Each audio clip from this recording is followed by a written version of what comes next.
comenzar. Habíamos dejado en la conversación anterior pendiente un corto tema. En las civilizaciones se dan dos casos. Que hay las civilizaciones sacrales y las civilizaciones que no son sacrales, aunque tienen siempre un fundamento religioso. Se dice que una civilización es sacral cuando todas las actividades del espíritu, el arte, la economía, la política, la ciencia, la idea que el hombre tiene de su propia realidad, están inspiradas por criterios religiosos, y nada más que religiosos. Nosotros, si examinamos el panorama bastante amplio de las civilizaciones, algunas de las cuales personalmente no conozco, pero aquellas que conozco, se imponen dos civilizaciones sacrales. La israelita del Antiguo Testamento y probablemente, por analogía, la civilización del Islam, la musulmana. Vamos a explicar brevemente qué consiste. En la civilización israelita, todas las actividades del espíritu no solo están controladas, sino que están determinadas por criterios religiosos. Quiero decir lo siguiente: cuando se presenta una cuestión política en el pueblo de Israel, antiguo testamentario, esa cuestión no se dirime con criterios políticos, se dirime en función de criterios religiosos. Hay un momento determinado en que la sociedad hebrea se siente con la necesidad de entrar en competencia con las otras sociedades que pertenecen al mundo de su próximo alrededor y quieren tener una monarquía. Hasta ese momento, los tipos de gobierno que tiene esta civilización son teocráticos. Fíjense que este es un término del cual se hace muchas veces gran abuso. Hay un historiador moderno francés, M. Pacou, que habla de la teocracia cristiana en la época medieval. Acá hay un abuso de término. Que en la época medieval los gobiernos reconozcan el magisterio de la Iglesia, no los hacen una teocracia. Porque una teocracia, para hablar con propiedad, es el gobierno directo de Dios a través del profeta. Dios gobierna a través de su profeta. Si nosotros leemos el Antiguo Testamento, pues Moisés es un profeta y es el primero que de alguna manera establece una organización política en el pueblo de Israel. Y le suceden profetas, a su vez, directamente inspirados por Dios. Cuando el pueblo de Israel reclama esta monarquía, indudablemente tiene que consultar al profeta Samuel, que es el que les dice si conviene o no conviene una monarquía. Samuel está de acuerdo en que existe una monarquía y propone precisamente a Saúl. Con posterioridad el monarca será David. Pero siempre nos encontramos nosotros a que la situación, la conclusión, la solución política la da Dios a través de su profeta. Por lo menos esta es la creencia de este pueblo, y en esta creencia vive.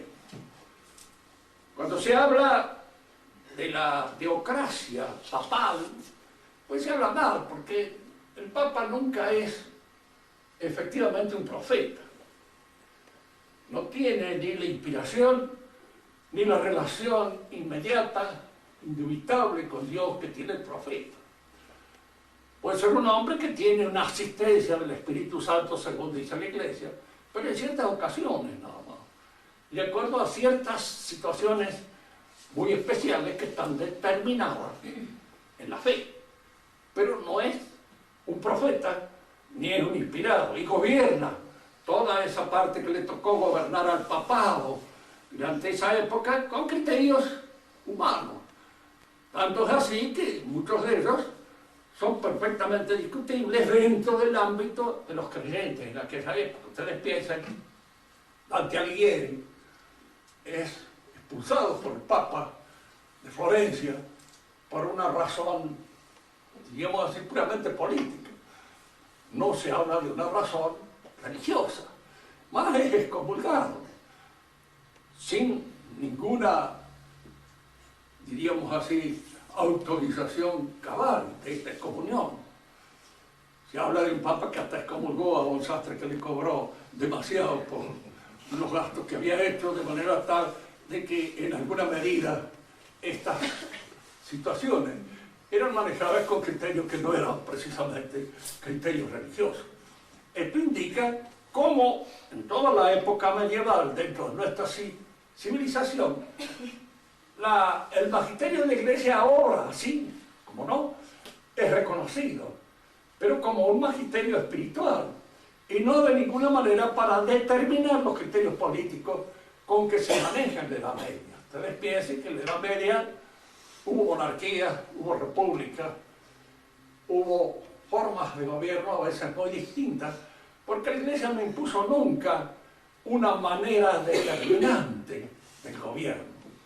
Si bien hay criterios como para indicar que hay ciertos modos más naturales que otros del gobierno, pero esto no significa una determinación explícita de que este debe ser el gobierno aceptable. Decimos entonces que hay estos dos tipos de civilización. Y habíamos también anotado de alguna manera que el Islam era una civilización sacral, porque es indudable que allí lo que predomina es, diríamos, la interpretación fundamental que surge del Corán. El Corán es el que impone las costumbres, el que impone los usos, es el que impone el tipo de gobierno. Todo esto se inspira en el Corán, siguiendo una opinión del padre Gabriel Teri, que es el que ha hecho un estudio muy interesante sobre el Corán y sobre las características del Corán.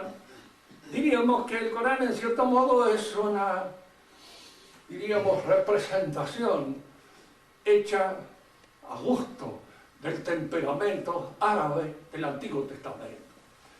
Lo que hay de religión en el Corán está en el Antiguo Testamento. Y lo que no está en el Antiguo Testamento son cosas, usos, costumbres, que surgen más del temperamento y del gusto propio de los árabes que de inspiración religiosa. Por esto lo dejamos a un lado. Nos encontramos entonces frente a estos tipos de civilización. Y ahora viene otro criterio que conviene también analizar. Al decir que las civilizaciones son muchas y no una sola, nosotros nos ponemos indudablemente en una línea de pensamiento que adquiere fuerza en el siglo XIX. Hasta el siglo XVIII, la convicción profunda de casi todos los hombres que se ocuparon de este problema de la civilización era que el proceso civilizador era uno solo, que abarcaba toda la humanidad y en alguna medida culminaba en esa madurez total de la humanidad que representaba la sociedad europea de este siglo XVIII. Todo lo demás venía a terminar acá. Y si ustedes leen la historia o la filosofía de la historia de Hegel, verán que eso está allí de una manera determinada en un sistema claro y preciso en lo que respecta a esta evolución. Surge la idea de que hay muchas evoluciones, muchas civilizaciones en el siglo XIX. Y el primero que en alguna medida la pone de manifiesto es un autor que posteriormente fue muy discutido, porque inspiró probablemente, diríamos, la idea de la superioridad de la raza aria en Alemania. Fue Arturo de Gobineau. Arturo de Gobineau es un personaje que nace más o menos en Francia, así por el 1812, va a tener una repercusión muy grande. Él indudablemente se puso esta partícula de Gobineau un poco en función de que tenía la manía condal. No era conde ni era era hijo de unos almaceneros, pero en alguna manera tenía aspecto de conde y merecía serlo, aunque más no sea por su propia convicción. La mayor parte de los que lo trataban decían que era, representaba en su manera de ser, de hablar y de obrar un caballero noble del siglo XVIII. Gobineau es el que descubre, diríamos así, que es la raza aria, la raza germana. Él se sentía ario. Incluso hay una novela escrita por él, en donde él reconoce estos antepasados arios, que son ilusorios. En realidad no hay ninguna posibilidad de establecer históricamente esta conexión entre él y esos vikingos de los cuales él dice descender. No, nada hace pensar en estas cosas. Y además las lagunas inmensas que hay entre una generación y otra, él las llena fácilmente con su imaginación. De manera que en realidad era un descendiente de años. Por él llega a la convicción de que todas las civilizaciones, todas, absolutamente todas, tienen un fundamento en el vigor y en la fuerza de los arios. ¿Quiénes son los arios? Pues son en cierto modo los habitantes de esta parte del norte de Asia y del norte de Europa, cuya representación, diríamos así, más cabal, serían los suecos y los noruegos, que tienen más el aspecto típico de este pueblo ario que dio nacimiento a todas las civilizaciones. Gobineau describe esto. Indudablemente yo he leído en la Enciclopedia Judaica, escrita en inglés, en donde lo ponen al pobre Gobineau como un antecedente ignominioso del antisemitismo. Es curioso que no era antisemita. Como todos los tipos que gastaban mucho, era un gran deudor. Y todos los deudores siempre están metidos con algún judío, de manera que él tenía un respeto especial por los judíos, a los cuales consideraba efectivamente un pueblo casi ario, y en alguna medida, diríamos así, asistido por un cierto porcentaje de, digamos, de glóbulos rojos típicamente arios, de manera que nunca fue antisemita. Pero es indudable que la interpretación un poco abusiva que hicieron de él, sobre todo Rosenberg, en Alemania, le dieron este carácter antisemita que él no tuvo. Y es gran admirador del Islam. Tanto que hay unas cartas que se cruzan entre él y el marqués de Tocqueville, que era efectivamente marqués, y que era caballero, y que fue el que de alguna manera lo aupó a Gobineau para que entrara en la diplomacia en Francia y alcanzara así un cargo bastante alto dentro de la diplomacia francesa, que es lo que le permitió también escribir este libro. Tocqueville le decía medio en broma que su afición al Islam no va a terminar haciéndose circuncidar, dice, porque me parece que es un poco tarde para semejante ensayo, de manera que le hace algunos bromas. Esta interpretación de la historia de las civilizaciones a su vez apunta a un hecho que parece ser de observación, capaz de entrar dentro de la categoría de los hechos no solamente observables sino admisibles.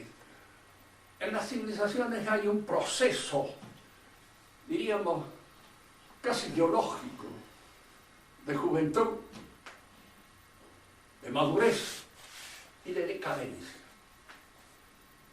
Este proceso se puede observar muchas veces en la civilización, y es un proceso que constituye fundamentalmente lo que podríamos llamar esta intervención del racionalismo dentro de los fundamentos religiosos de una civilización, que acaban destruyendo ese fundamento religioso y acaban, diríamos, provocando lo que podríamos llamar esta degeneración o este decaimiento de una civilización.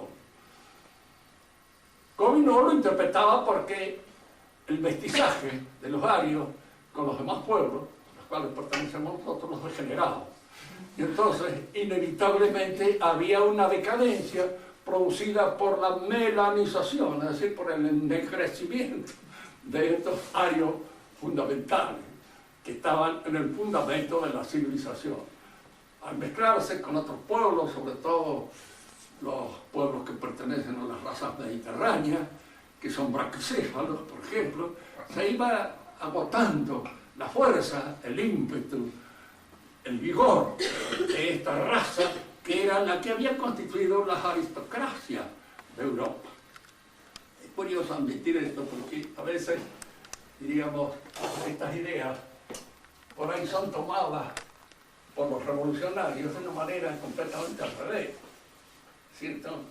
Gobineau, para él, la aristocracia europea, occidental, era inevitablemente de raza aria. Fíjese que cuando uno examina en general los tipos, ya sea a través de la iconografía que puede haber y de ciertos datos que aparecen allí, no es tan claro eso. Y el que ha hecho unos estudios bien determinados sobre la aristocracia francesa fue Fustel de Coulanges. Y él llegó a la conclusión de que las mezclas habían sido muy grandes desde el principio.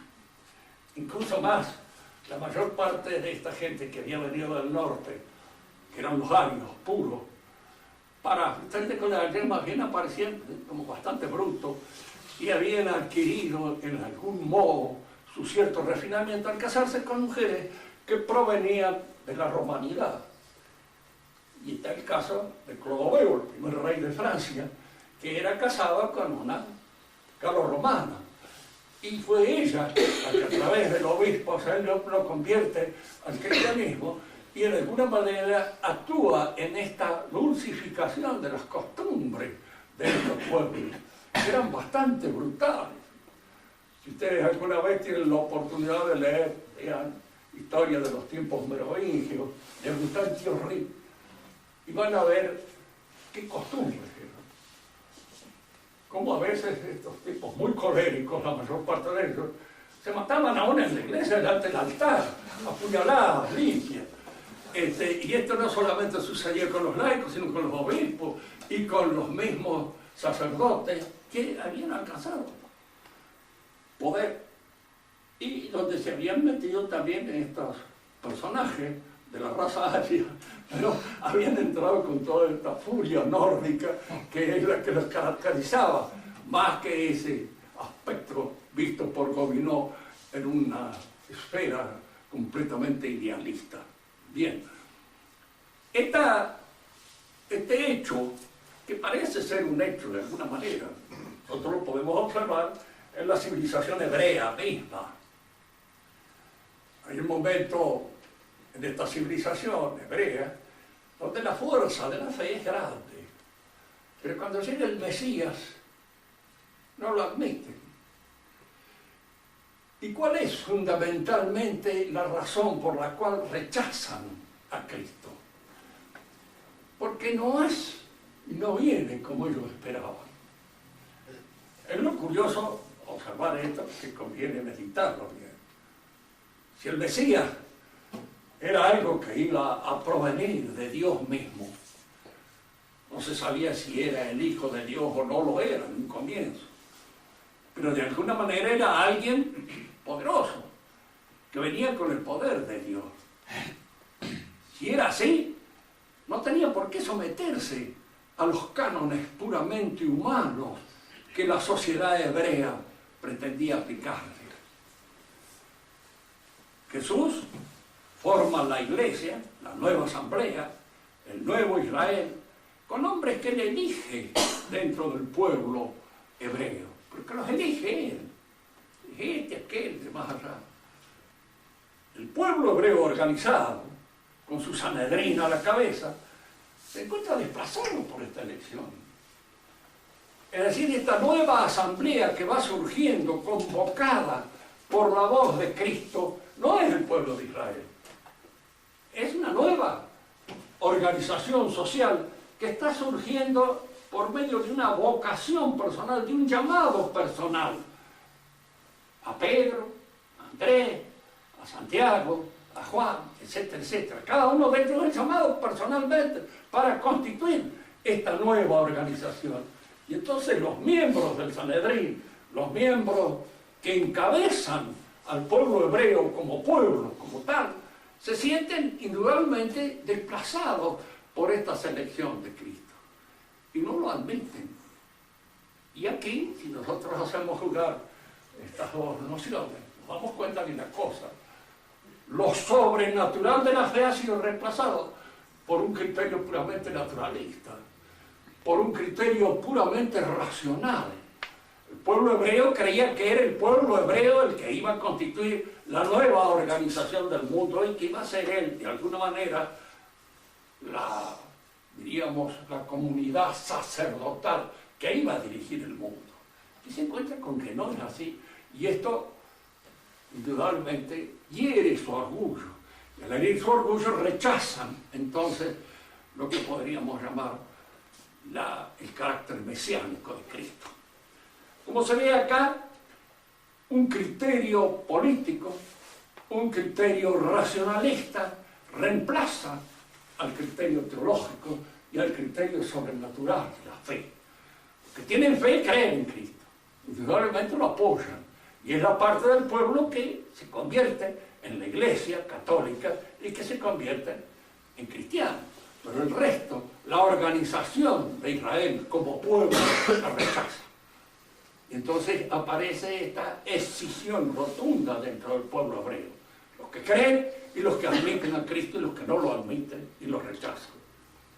Bien, diríamos que en casi todas las civilizaciones se provoca esta maduración y al mismo tiempo esta decadencia que supone una especie de racionalización de los contenidos, diríamos, religiosos, fundamentales de esa civilización. Si nosotros examinamos la otra civilización sobre la cual se constituye la nuestra, que es la civilización greco-latina, observaremos un proceso más o menos semejante. Hay un libro muy significativo de un profesor alemán, Wilhelm Nestler, que habla, y se llama el libro del mito al logos, en donde él muestra, además hay muchos otros que también han estudiado este proceso, y nos muestran cómo de la visión religiosa que tiene del universo el pueblo griego van surgiendo todas aquellas valores que constituyen los fundamentos de su civilización. Esta visión religiosa es la que presenta el universo al mundo griego como no como una creación. La idea de creación no está en ello, pero sí como la idea de un ordenamiento provocado por una inteligencia divina. Fíjese que todos ellos suponen que el mundo, en su comienzo, es un caos. La palabra caos tiene un origen bastante raro. Parece. Confieso que no soy un helenista muy importante, ni mucho menos. Pero parece que deriva de la palabra haos, que quiere decir bostezo. Hay en el comienzo del universo algo así como una gran boca abierta que bosteza, y en la cual, diríamos, la inteligencia divina, el logos divino, va ordenando todos los elementos que constituyen ese caos y va formando el cosmos. La palabra cosmos es una palabra griega y supone un orden determinado, tanto en el orden cósmico, el universo cósmico, como en el cosmético, que de alguna manera emplean las damas para organizar su fisonomía, a veces con buen éxito y otras veces con mejores intenciones. Pero que en alguna medida supone siempre este ordenamiento, este orden impuesto a la realidad. El mundo griego está todo él, en toda su actividad, inspirado por esta visión de un cosmos, por esta visión de un ordenamiento fundamental que es instituido por la inteligencia divina. Esto está en el orden político. Los griegos no se ponían, fíjense que cuando Alejandro Magno conquista todos esos inmensos territorios y constituye sobre esa base geográfica su imperio, hay un sobrino de Aristóteles que lo acompaña en su campaña. Y este sobrino le hace una crítica ardua, dura, en función de los criterios religiosos de su pueblo, a esta conquista de Alejandro Magno. Le dice que esto es producto de la hibris, es decir, de la violencia desatada, de lo indefinido, de lo que no tiene consistencia ni límites, que no se puede gobernar así. Si a los griegos esto, no se puede gobernar un pueblo si no conozco a sus habitantes. Y para conocer individualmente los habitantes de un pueblo, esto no puede salir de allá de la municipalidad, porque es a través del municipio como yo puedo conocer por lo menos a la gente más importante que figura como elementos determinantes en la organización política de ese pueblo. Los griegos no habían entendido nunca lo que podía ser un imperio, ni lo que podía ser entre nosotros estos tipos de gobierno como se dan entre nosotros. Esta infinitud, esta cantidad inmensa de gente que está sometida a la esfera de un gobernante sin que él conozca nada. Y si todavía le dijeran, mira, y a este lo eligen por votación, si hubieran muerto, eso es la cosa más absurda y estúpida que hemos podido oír hablar. ¿Cómo se puede elegir a alguien que no se conoce, del cual no se sabe nada, que está impuesto por una propaganda absolutamente anónima? Nunca lo hubieran entendido, porque aún en la democracia, cuando ellos tuvieron esta democracia, la democracia estaba formada por el grupo de las personas libres, que de alguna manera disponían, se llamaba demos, disponían precisamente de una situación económica que les permitía sostener el municipio en el cual la democracia se desplegaba. Es decir, la política griega está vista también en función de esta visión, diríamos así, de esta visión del orden, de la armonía del universo, del mundo. Y esta armonía del universo y del mundo se da también en el orden político. El pensamiento griego es el que trata por primera vez, diríamos así, de organizar el pensamiento del hombre de una manera sistemática y organizada para alcanzar un conocimiento racional de la realidad. Esto no hubiera podido nunca existir si ellos no estuvieran convencidos desde el principio de que nuestra inteligencia es capaz de comunicarse con el logos divino, con la inteligencia divina. Porque si el mundo es definitivamente un caos, no podemos conocer nada. Y si conocemos es porque hay allí un orden, y porque ese orden supone una inteligencia. Y esa inteligencia, indudablemente, ellos no pensaron nunca que podía ser la nuestra. Eso es un pensamiento que se ocurre en el pensamiento moderno nuestro, y que nunca podrán explicar entonces por qué razón, si somos los que organizamos el mundo con nuestra inteligencia, erramos. ¿Por qué razón cometemos errores? No podríamos cometerlo nunca. El error viene del desfasaje que hay entre nuestra inteligencia y la inteligencia divina. Allí no hay una absoluta, diríamos así, y completa integración. Podemos conocer de lo que Dios ha querido hacer, pero asintóticamente, aproximadamente, nunca de una manera exhaustiva y terminada. Pero esto es para otro tema. En todas las actividades del mundo greco-latino, en el arte, en la política, en la economía. La economía, piensen, la misma palabra quiere decir oikosnomos, la regla, la ley de la casa. Es decir, la economía era algo que pertenecía al orden familiar, la familia. porque es así donde se organizaba el trabajo y donde se organizaban los elementos que podían entrar en el consumo material, otras cosas. Nosotros la economía ha asumido ahora, diríamos así, una función determinante que interviene incluso en todas las demás actividades, destruyéndolas intrínsecamente. Hoy día es ciencia aquello que en alguna medida está en relación, diríamos, con la productividad. La política está subordinada a la economía. El hombre que maneja un país, que determina es generalmente el ministro de Hacienda. Y entonces hay que saber elegirlo bien. Así lo ha elegido Toledo a su ministro de Hacienda, un judío banquero que en alguna medida tenía algunas relaciones, diríamos así, de banco en Norteamérica. Es decir, ha elegido el hombre que va a ser el que va a solucionar los problemas económicos en función de los intereses que él representa. La política ha dejado de ser determinada y se convierte en una tarea en función de la economía, hasta que la economía se convierte en el marxismo en una suerte de religión. Esto lo vamos a ver con posterioridad. Nos interesa por el momento destacar este hecho. En el mundo griego, todas sus actividades del espíritu están de alguna manera influidas por esta visión de la divina proporción. Ellos suponen que el hombre se mueve en un cosmos, que ese cosmos es un cosmos ordenado, es un cosmos que de alguna manera responde a la inteligencia divina.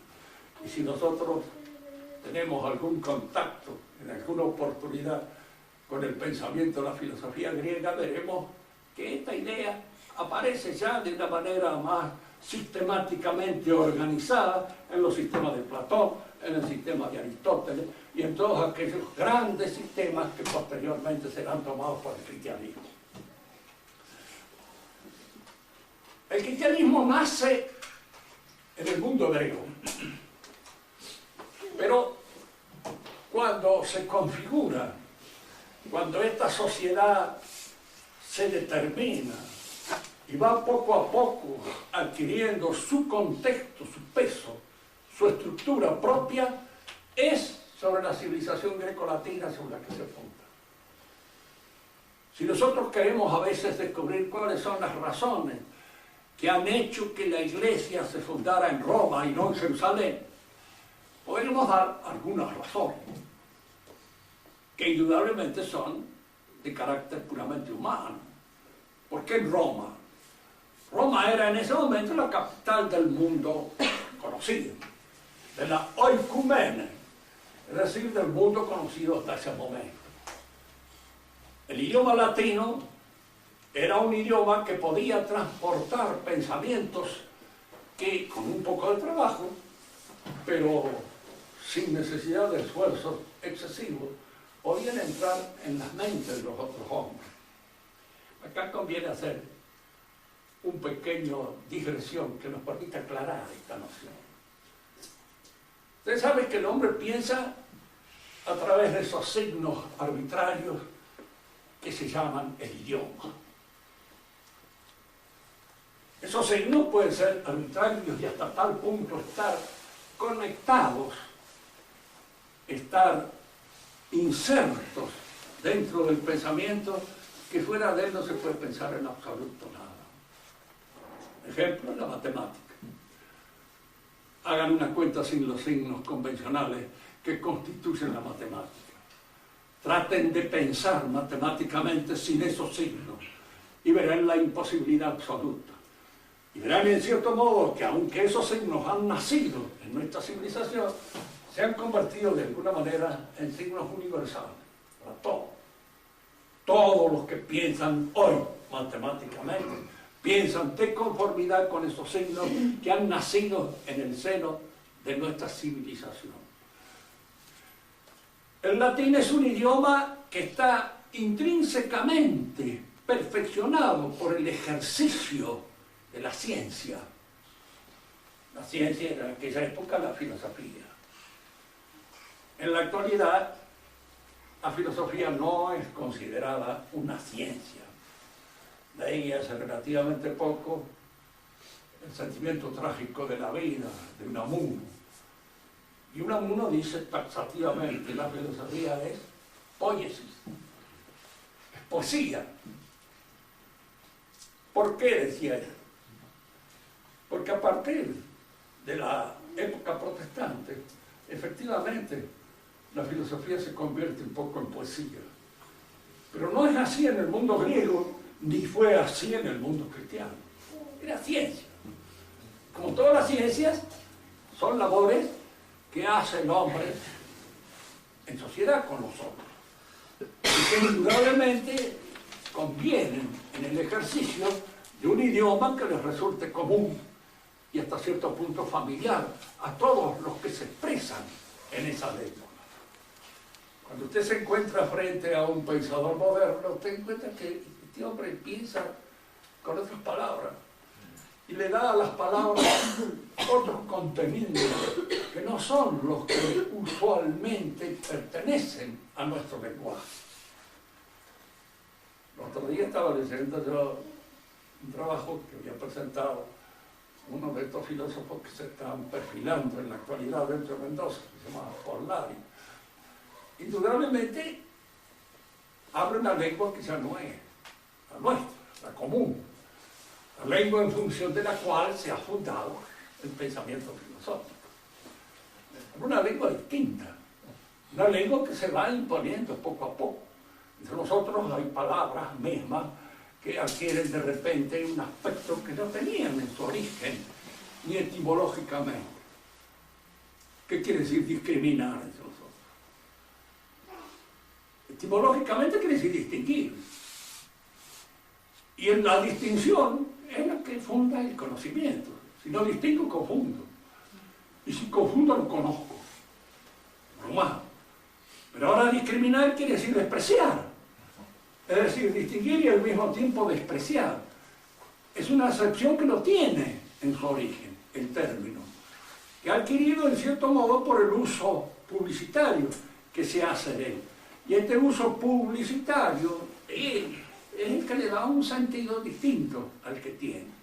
Y estas cosas se van imponiendo a veces desde el pensamiento filosófico, que al pasar por los distintos tamices hasta caer en el periodismo, y del periodismo llegar hasta los más imbéciles, llega ya de una manera completamente transformada y completamente, diríamos, pervertido el sentido auténtico y cabal de las palabras.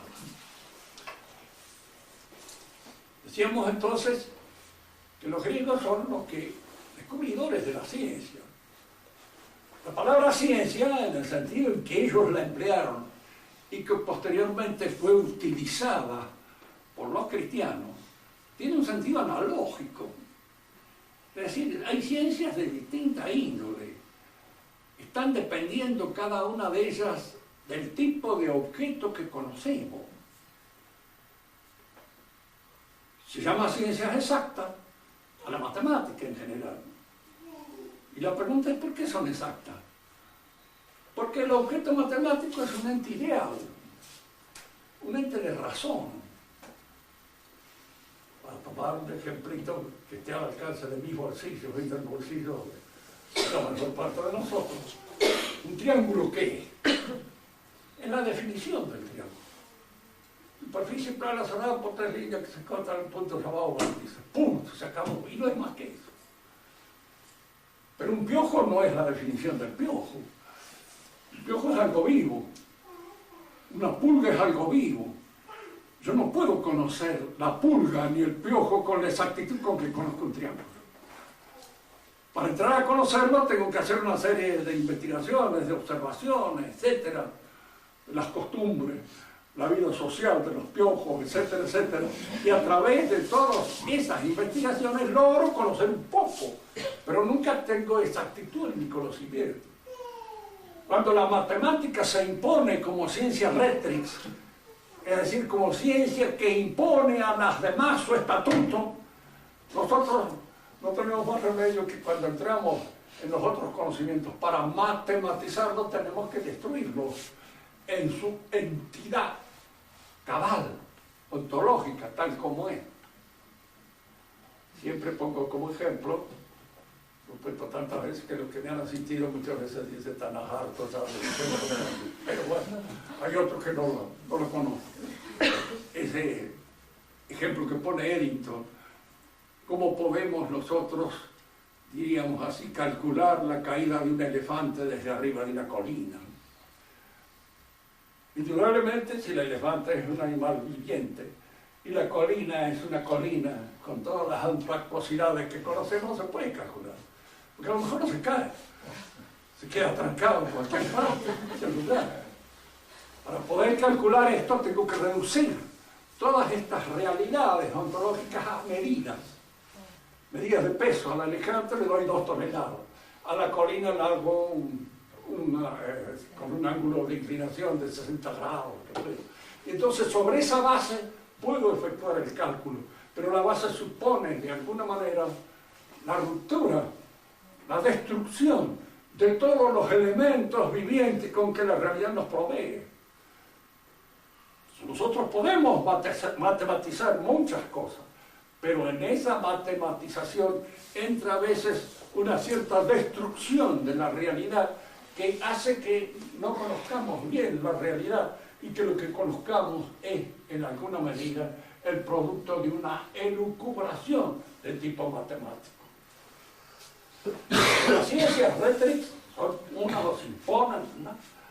Hay que tener cuidado porque se destruye esto que llamamos el carácter analógico de la ciencia. Hay distintas clases de ciencia. Una de ellas es la metafísica. Yo he estudiado metafísica y he enseñado. Si uno me preguntaba para qué sirve la metafísica, y en este momento me sirve para comer, le decía yo, porque estoy viviendo un poco de mis enseñanzas en metafísica. Ahora no sé si además sirve para alguna otra cosa, pero por de entrada, momento que a mí me sirve para esto. Pero es una ciencia, y es una ciencia que tiene, diríamos así, un método distinto de conformidad con aquella realidad que se estudia. Si yo estudio un ente, ese ente es una vaca, y lo estudio desde un punto de vista puramente zoológico, entro en la zoología. Pero si lo estudio como ente, en tanto que ente, entro en la metafísica, y estoy considerando los aspectos más universales que constituyen las propiedades del ente, y que son propias del ente. Y esto forma parte de lo que se llama la observación y el análisis de tipo metafísico. Eran ciencias, pero indudablemente distintas, diferentes. Si yo estudio la moral del hombre, su ética, estoy en un terreno que indudablemente se le llama ciencias prácticas. Porque ¿qué son las ciencias prácticas? Diríamos así, son ciencias que tienen un estatuto un poco particular. Hay lo que podríamos llamar una reflexión general sobre los principios universales de la ciencia práctica. En la moral, el principio más universal de todo es que hay que hacer el bien y evitar el mal. Bien, es un principio universal, lo acepto, de acuerdo, pero me encuentro frente a esta posibilidad. Este es el principio universal.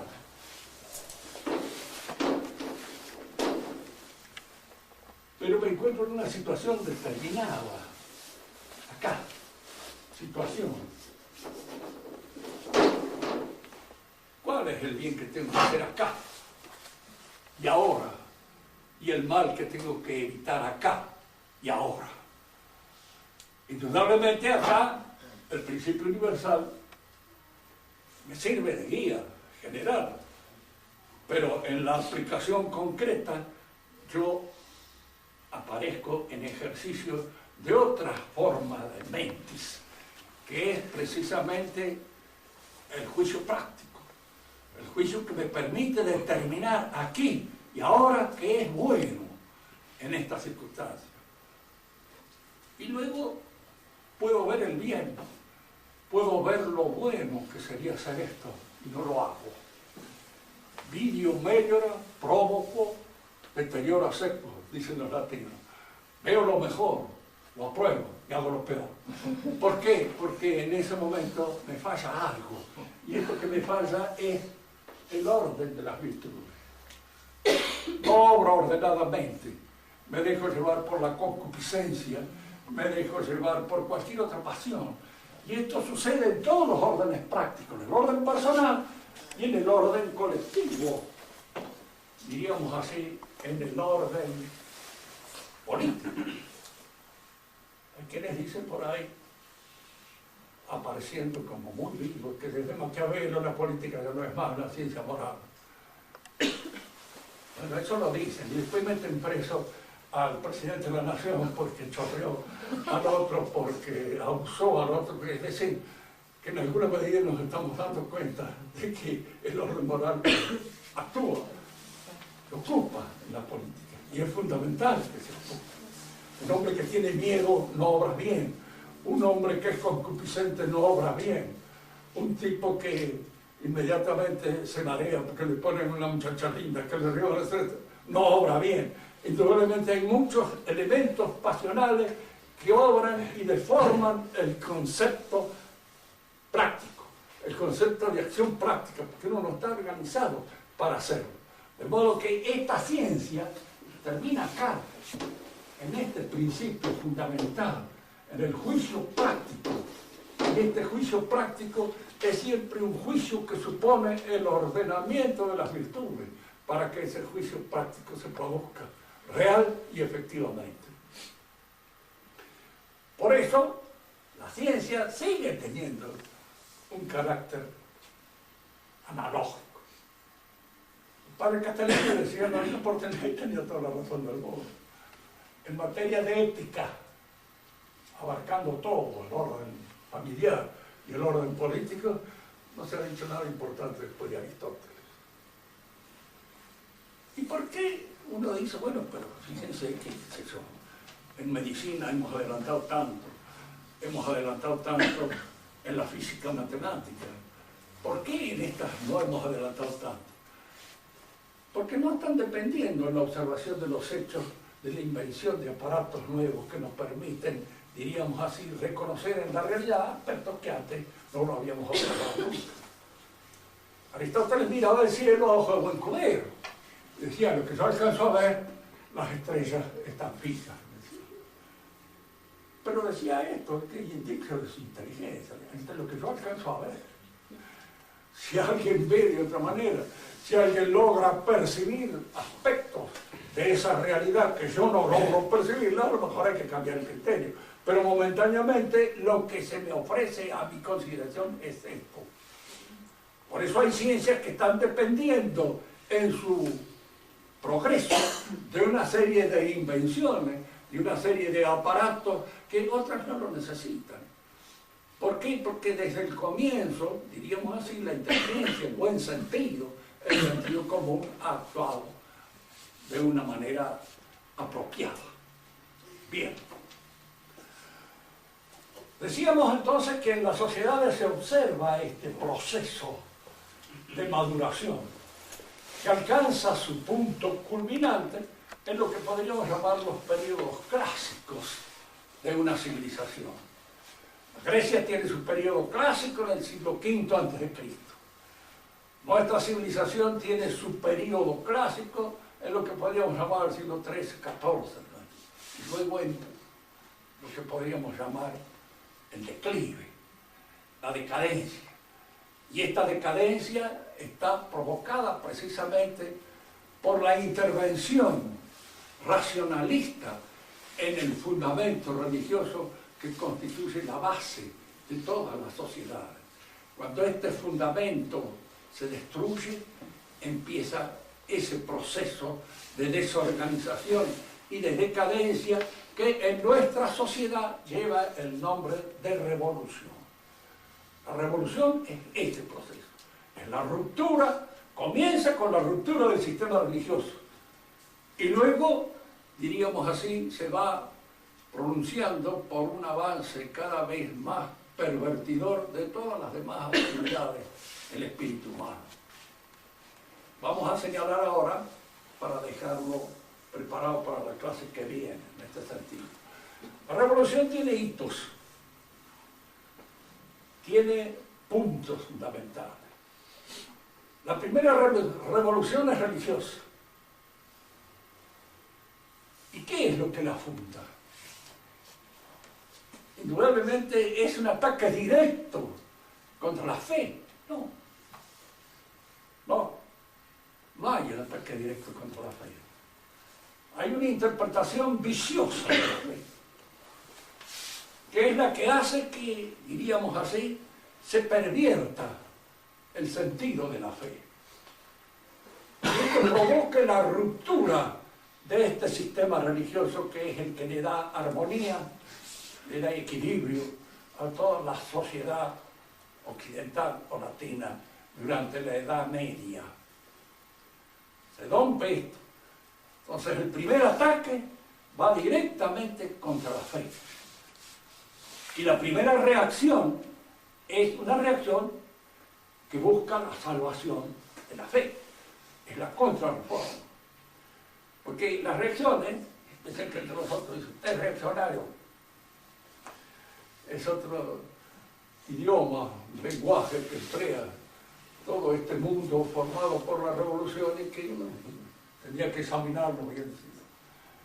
Reaccionar significa cuando el organismo sano se ve afectado por un virus, reacciona bien o reacciona mal.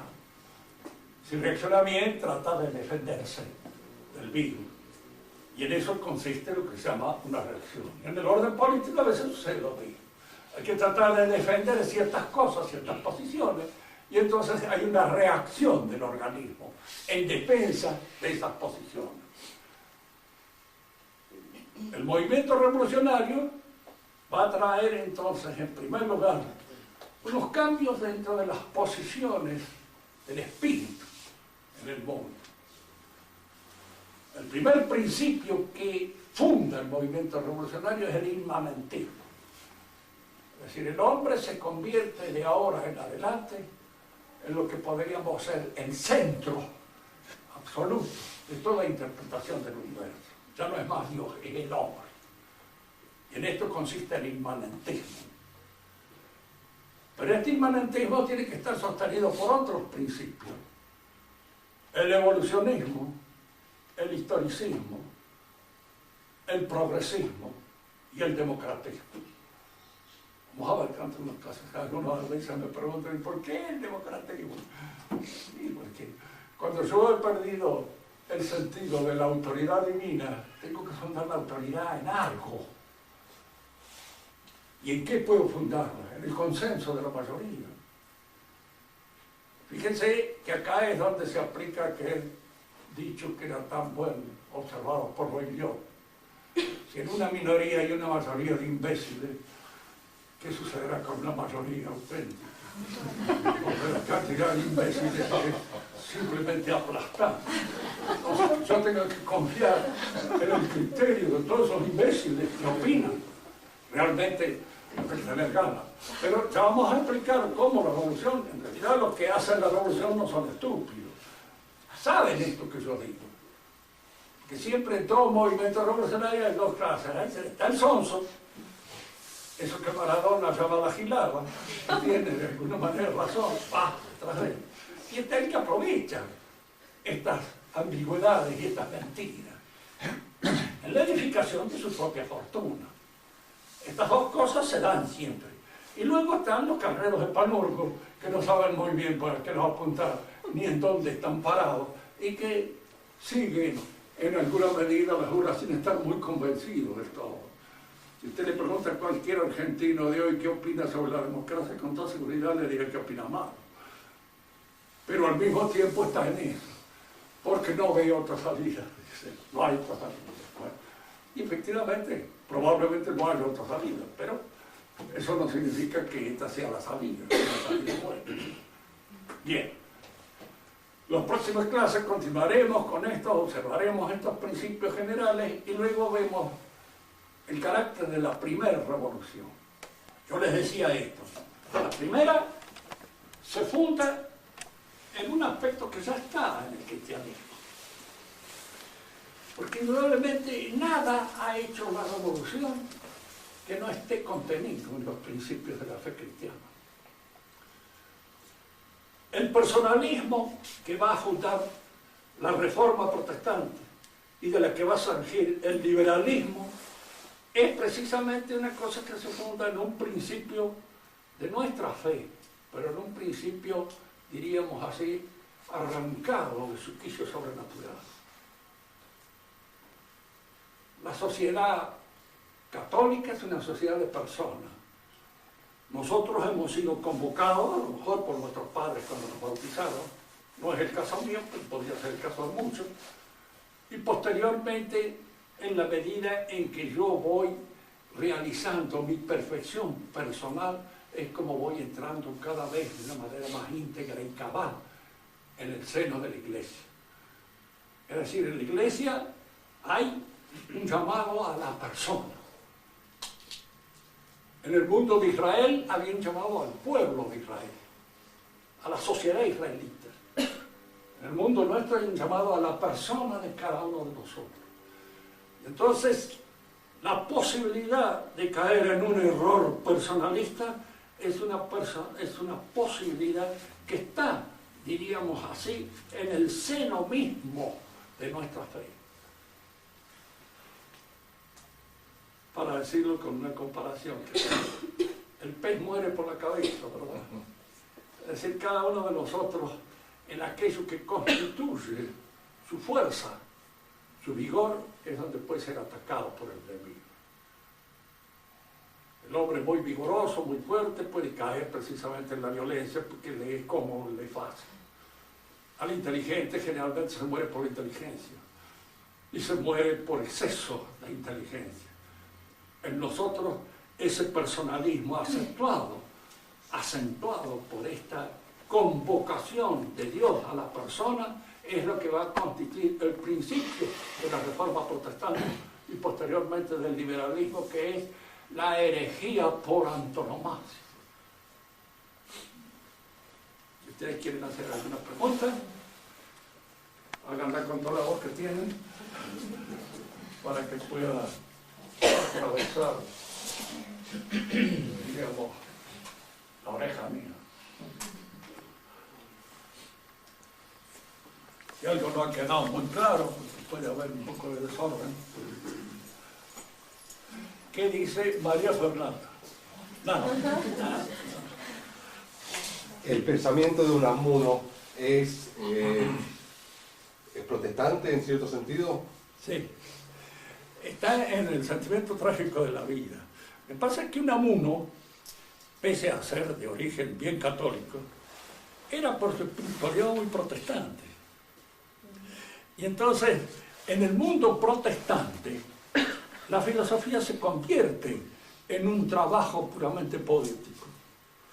La mayor parte de los pensadores de origen protestante son los que dicen, bueno, yo veo el mundo, el alma, el hombre, las cosas de esta manera. Entonces nos exponen su pensamiento original propio. En nosotros no es así. Yo lo que sé de filosofía lo he aprendido en Aristóteles y en Santo Tomás. Y si por ahí he podido añadir una pizquita a algo, ha sido fundándome en los métodos de ellos. Pero es siempre un trabajo, diríamos así, de generación en generación. Es un trabajo de una construcción histórica, de generación. Vos que sos arquitecto, contemplás una catedral gótica y te das cuenta que así han trabajado varias generaciones. Y a veces en el anonimato más modesto y humilde. No ha aparecido, ni siquiera a veces se conoce el nombre del que la ideó. Es un trabajo extraordinario, hecho a través. La Suma Teológica lo mismo. La Suma Teológica es, de alguna manera, no el resultado del pensamiento de Santo Tomás. Allí está Platón, allí está Aristóteles, allí está San Agustín, allí está todos los pensadores que él, de alguna manera, ha ido considerando y ha ido armando su arquitectura a través precisamente de todos esos pensamientos.